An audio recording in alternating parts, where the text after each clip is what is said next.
Good morning. YouTube के digital web में आप सभी का स्वागत है। मैं गौतम कुमार आज कांट के द्वारा प्रतिपादित वायव्य राशि परिकल्पना की चर्चा करूंगा। जैसा कि पिछले क्लास में मैंने आप लोग से यह बात किया था कि सबसे पहले हम लोग देखेंगे वायव्य राशि परिकल्पना, गैसियस हाइपोथेसिस, उसके बाद हम लोग पढ़ेंगे नेबुलर हाइपोथेसिस, निहारिका परिकल्पना, क्योंकि वायव्य राशि परिकल्पना निहारिका परिकल्पना के लिए आधार प्रस्तुत करती है। तो चलिए देखते हैं हम लोग वायव्य राशि परिकल्पना। ठीक है, वायव्य राशि परिकल्पना। चलिए, सबसे पहले सवाल आता है आपका कि कोई भी परिकल्पना पूछा जाएगा तो उसके प्रतिपादक कौन है, मतलब हु प्रपोज्ड या हु प्रोपॉन्ड द थ्योरी या हाइपोथेसिस। तो यहां पे देखिए, कांट की वायव्य राशि परिकल्पना, कांट्स गैसियस हाइपोथेसिस, प्रतिपादक हैं इमैनुअल कांट। ईयर से भी सवाल रहता है कि किस ईयर में यह दिया गया था, प्रतिपादित किया गया था, तो 1755 ईस्वी में। इसके अलावा एक और सवाल यहीं से जुड़ता है, यह भी पूछ दिया जाता है कि ये कहाँ के थे, तो यह जर्मन थे। ठीक है, जर्मनी के थे और इनका जो सिद्धांत था, इनकी जो परिकल्पना थी, वह न्यूटन के गुरुत्वाकर्षण शक्ति पर आधारित है। जैसा कि आप स्क्रीन में देख रहे हैं, परिकल्पना कांट के द्वारा यह माना गया कि प्राचीन समय में ब्रह्मांड में विद्यमान पदार्थ जिससे इनका निर्माण हुआ है अत्यंत कठोर, शीतल, गतिहीन अवस्था में बिखरे हुए थे। यानी कांट महोदय के द्वारा यह मान लिया गया कि ग्रहों की उत्पत्ति जिन पदार्थों से हुई है वह प्रारंभ में ब्रह्मांड में विद्यमान थी। ठीक है, और यह अत्यंत ही कठोर अवस्था में और शीतल अवस्था में और गतिहीन थे। बाद में ग्रेटर मास ग्रेटर ग्रेविटी की चर्चा करते हैं। जैसा कि आप जानते होंगे कि ग्रेटर मास ग्रेटर ग्रेविटी, जिसका मास बड़ा होता है ग्रेविटी भी ज्यादा होता है, द्रव्यमान बड़ा होता है, उसका गुरुत्वाकर्षण भी बड़ा होता है। तो ये जो बिखरे हुए पदार्थ थे आपसी गुरुत्वाकर्षण के कारण एक दूसरे के करीब आए तथा एक दूसरे से टकराने लगे, जिससे तापमान में वृद्धि हुई एवं ये पदार्थ घूमने लगे। यानी ये बात करते हैं कि गुरुत्वाकर्षण शक्ति के कारण ये जो बिखरे हुए पदार्थ थे एक दूसरे के करीब आए, यानी उनमें संकुचन प्रारंभ हुआ, बाद में आपस में घर्षण के कारण, टकराने के कारण उसमें तापमान की वृद्धि हुई और यह घूमने लगा। निरंतर प्रक्रिया के जारी रहने के कारण, लगातार कंटिन्यूअस प्रोसेस जारी रहने के कारण इसके भ्रमण गति एंगुलर वेलोसिटी में वृद्धि हो गई। आगे देखते हैं, निरंतर तापमान एवं परिभ्रमण गति में वृद्धि होने के कारण प्रारंभिक शीतल एवं गतिहीन पदार्थ एक तप्त तथा गतिशील निहारिका में परिवर्तित हो गया। यानी ये बात करते हैं कि लगातार जो टकराया जा रहा था, घर्षण हो रहा था, इसके कारण गति में भी वृद्धि हुई, तापमान में वृद्धि हुई और यह जो शीतल एवं गतिहीन पदार्थ था तप्त तथा गतिशील निहारिका में परिवर्तित हो गया तथा साथ ही साथ इसके आकार में भी वृद्धि हो गई। इसके अलावे तापमान तथा गति में भी तेजी से वृद्धि। यानी यहाँ पे देखा जाता है कि तापमान में वृद्धि किसके कारण हो रही है, तो आपस में टकराने के कारण हो रही है। तापमान में वृद्धि होने के साथ साथ क्या है, परिभ्रमण गति में भी वृद्धि हो रही है।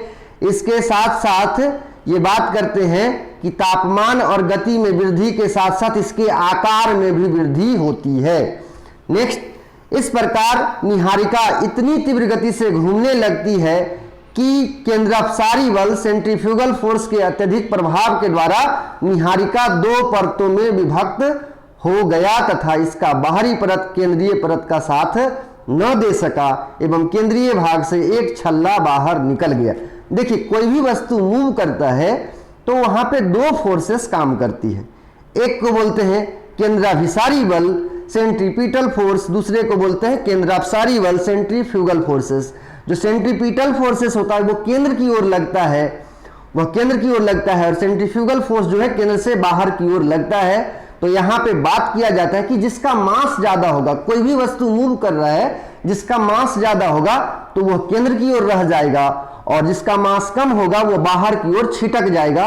तो यहाँ पे यही बात करते हैं कि केंद्रापसारी बल के कारण क्या हुआ, ये दो परतों में विभक्त हो गया, और केंद्रीय भाग जो है, केंद्रीय भाग वो बाहरी भाग को का साथ न दे सका, और इसके कारण जो केंद्रीय भाग है वहां से रिंग के रूप में यह बाहर निकला।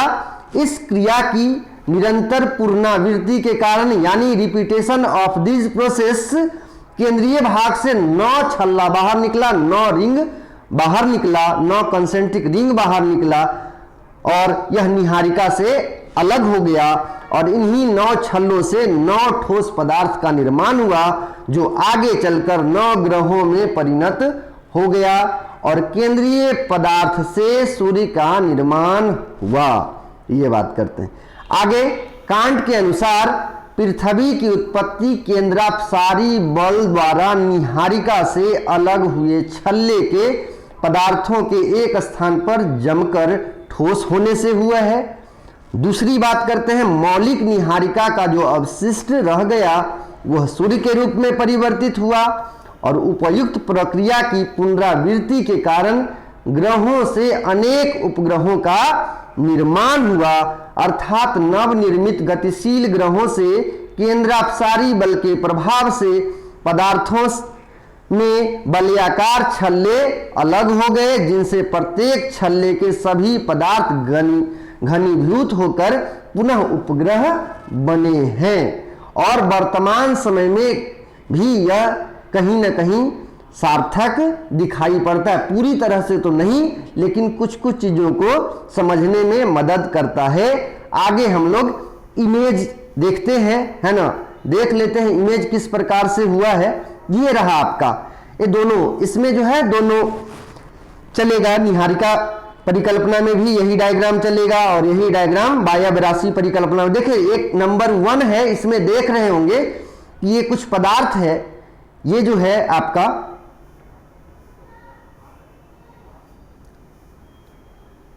यहां पे कुछ पदार्थ हैं जो एक दूसरे के करीब आ रहे हैं, देखिएगा।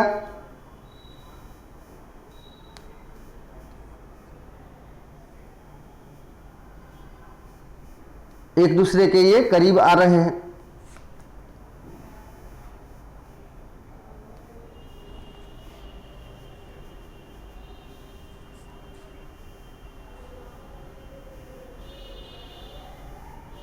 चलिए ये देख लेते हैं हम लोग।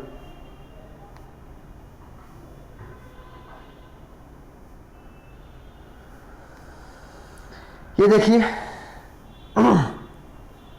एक नंबर में बात करते हैं, ये सब देखिए पार्टिकल्स हैं, ये पार्टिकल्स ग्रेविटी के कारण क्या हो रहे हैं, एक दूसरे के करीब आए हैं, और करीब आने के कारण ये देखिए यहाँ पे ये रिंग के रूप में परिवर्तित हो गए।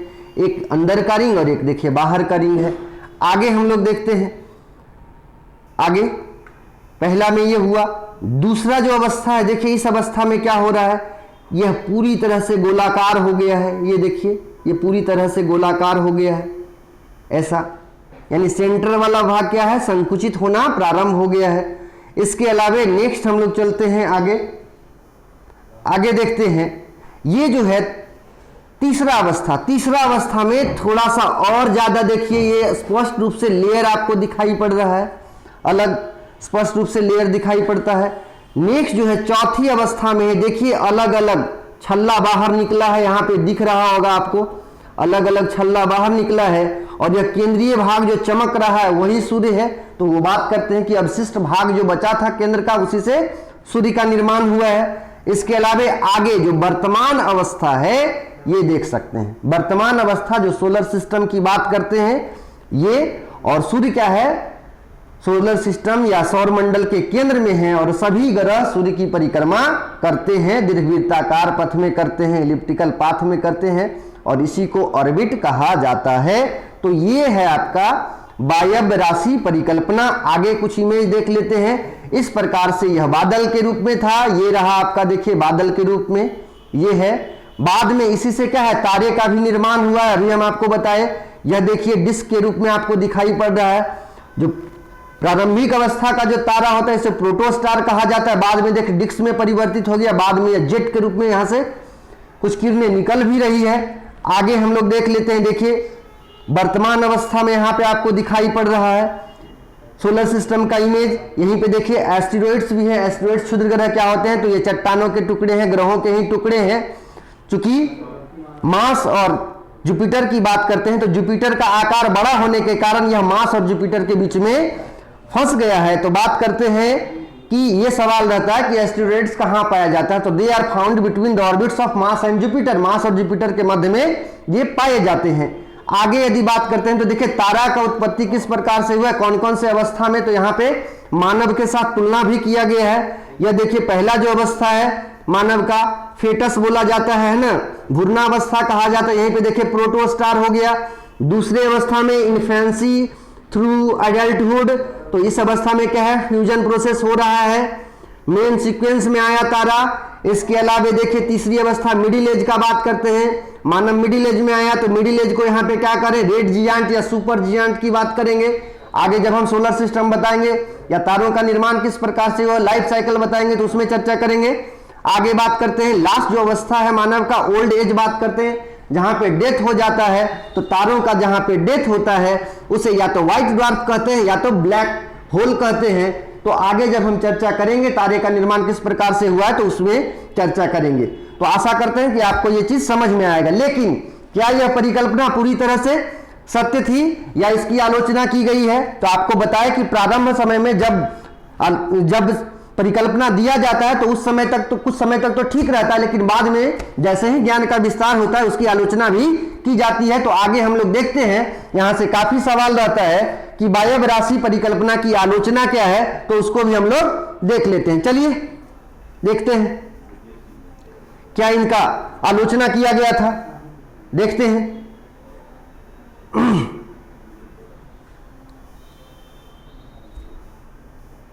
जब तक पूरा नहीं देखिएगा आपको समझ में नहीं आएगा ना। कोई भी चीज पढ़ रहे हैं तो उस पे आपका कमांड होना चाहिए, पूरी तरह से उसको अपना बनाकर रहिए, ठीक है, तभी आपको समझ में आएगा। इसके अलावा जो सवाल आ रहा है, जो भी सवाल आएगा वो कॉन्सेप्चुअल बेस्ड होता है, कुछ फैक्चुअल बेस्ड भी होता है। तो कॉन्सेप्ट यदि आपके पास है तो फैक्ट को आप कर ही पाएंगे, और थोड़ा मोड़ा फैक्ट तो आप याद कर ही सकते हैं। देखिए कांट की आलोचना भी की गई है, वायव्य राशि परिकल्पना की आलोचना की बात करते हैं।